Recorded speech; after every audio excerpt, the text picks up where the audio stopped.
Sveiki, draugė su kolega Dominyku pristatysime nacionalinėme kibernetinio saugumo centre įgyvendintą projektą, kurio tikslas buvo sukurti Cyber Campus koncepciją. Ji yra skirta kibernetinio saugumo ekosistemai ir jos bendruomeniai. Kam reikalinga Cyber Campus? Manome, kad ši priemonė gali būti veiksminga sprendžiant 3 krypčių iššūkius. Tai yra bendradarbiavimo, švietimo ir inovacijų kibernetinio saugumo ekosistemoje. Pastebėta, kad ekosistema yra fragmentuota, trūksta dialogo tarp kibernetinio saugumo ekosistemos žaidėjų. Taipogi trūksta jaunosios kartos švietimo bei jų susidomėjimo kibernetinio saugumo sritimi. Ir Lietuva šiai dienai nepasižymi dideliu skaičiumi kibernetinio saugumo inovacijų. Viena to priežasčių – nepakankamas skaičius įmonių galinčių pasiūlyti šiuos sprendimus.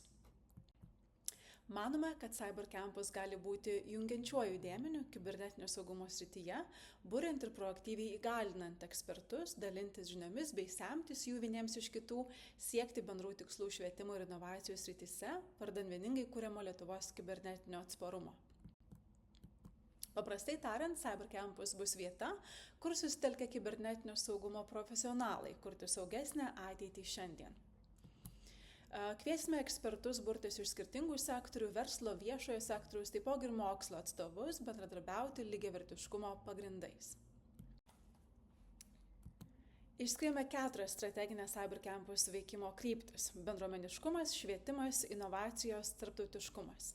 Kiekvienoje jų iškeliame tikslus, tai yra įtraukti ir burti kibernetinio saugumo bendruomenę, pasitelkiant skirtingus formatus, ugdyti jaunąją kartą jų kibernetinio saugumo kompetencijas, kelti viešojo sektoriaus kibernetinio saugumo lygį, skatinant diegti inovacijas, ir stiprinti Lietuvos kibernetinio saugumo ekosistemos pozicijas pasaulinėje kibernetinio saugumo srityje.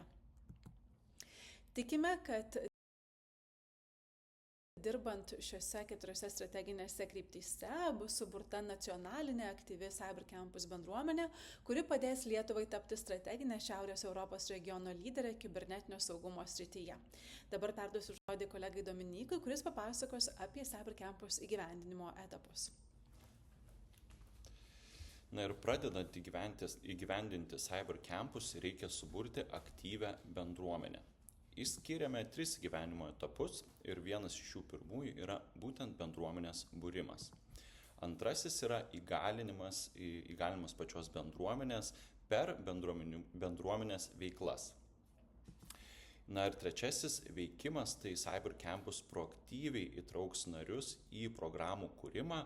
Viena iš jų kibernetinio saugumo akademija, tai jos būtų kūrimas ir įgyvendinimas.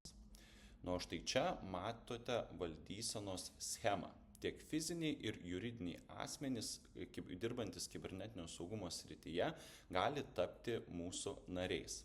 Nariai turi galimybę prisijungti prie specialių darbo grupių, kuriuose nariai gali tyrinėti dominančią savo temą ar konkrečią technologiją, siekdami spręsti bendrus uždavinius.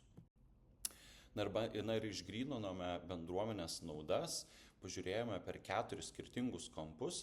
Specialistams verta čia būti dėl kompetencijų kelimo, verslui dėl partnerysčių, akademijai tai būtų erdvė išbandyti idėjas sprendžiant realius kibernetinio saugumo atvejus ar iššūkius, ir viešajam sektoriui tai erdvė būtų sukurti bendradarbiavimo kryptis kibernetinio saugumo tematiką su privačiu sektoriumi. Išgryninome ilgalaikį poveikį ir jis yra tiek per socialinį kampą, tiek ekonominį.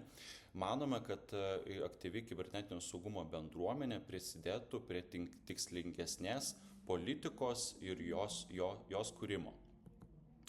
Taip pat prie nacionalinio saugumo stiprinimo per viešo ir privataus sektoriaus aktyvų bendradarbiavimą, kas leistų operatyviau reaguoti į kylančias kibernetinio saugumo grėsmes.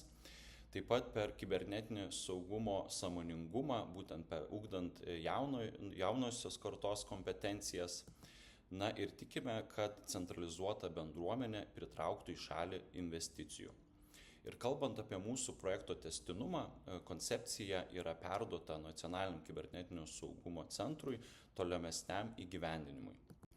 Taip pat norime padėkoti visiems skyrusiems savo laiką ekspertams, Čia galite nuskanuoti QR kodą ir sužinoti daugiau apie mūsų projektą. Na ir palaikome ryšį.